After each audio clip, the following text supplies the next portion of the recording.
Ek gaan jou gou iets wys.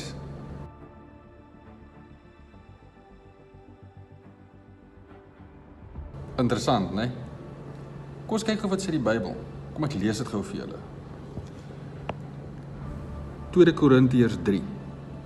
Julle is ons brief, geskryf in ons harte, geken en gelees deur alle mense. Omdat julle duidelik 'n brief van Christus is deur ons diens berei, geskrywe nie met ink nie, maar met die gees van die lewende God. Nie op kliptafels nie, maar op vleestafels van die hart. So, wat skryf jy by die mense? Enige iets, enige gemors, enige jollery, enige iets wat nie regtig sin maak nie? Of skryf jy by hulle ook iets goddelik? 'n Maklike manier om dit te doen is om te dink, wat ook al ek vandag gaan doen, as ek uitgaan, gaan ek uit met intensie. Wat is die intensie? Ek gaan asof Christus my gestuur het om daai taak te doen. En as ek sien, dit wat ek nou mee besig is, val nie in by sy plan nie. Leave it.